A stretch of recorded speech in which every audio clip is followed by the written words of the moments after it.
दिसलं तर कुणाला? पालकांना की सध्याच्या परिस्थितीला? का आपणच केलेल्या स्पर्धेच्या मिश्रणाला? याला आपणच जबाबदार आहोत.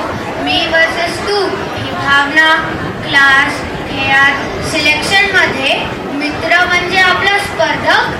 कोणत्याही विचारांची देवाणघेवाण केली तर आपला स्पर्धक आपल्या पुढे जाईल ही मनात भीती.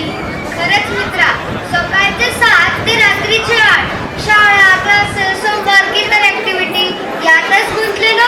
त्यामुळे आपल्या मित्राशी संवाद न होता स्पर्धक ही भावना. आणि त्यातही पटांगण असले तरी खेळायला वेळ कुठे? त्यामुळे त्या रिकाम्या पटांगणातला संवादही संपला.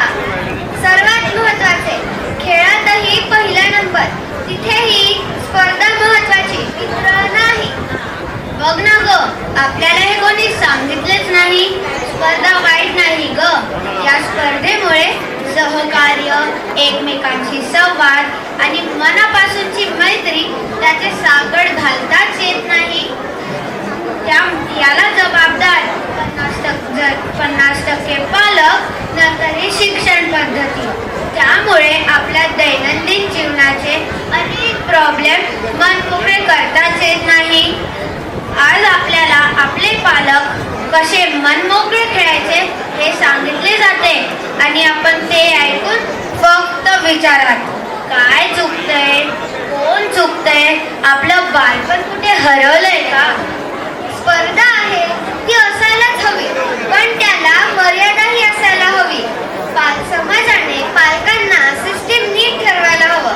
रँक ऐवजी रिलेशन असे महत्त्वाचे सांगायला हवे. आज कोणता मित्र जोडला?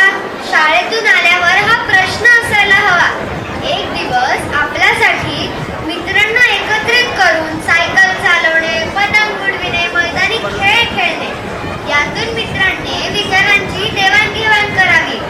पालकांनी ही स्पर्धा न करता अपयशातून सकारात्मक घेत सांगायला हवे. दुसरा आला तरी चालेल, पण तो चांगला मित्र हो, चांगला माणूस हो, माणसं जोड.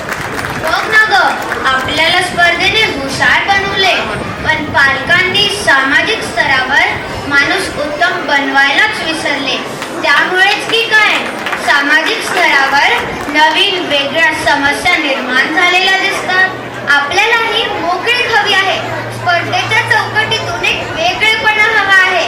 या आधुनिक जगात स्पर्धेच्या दुनियेत आपण हाडामासाची मानव आहोत, यंत्रमानव नाही. असे आपल्यालाही कोणी समजून घेईल का? समजून घेईल का? समजून घेईल का?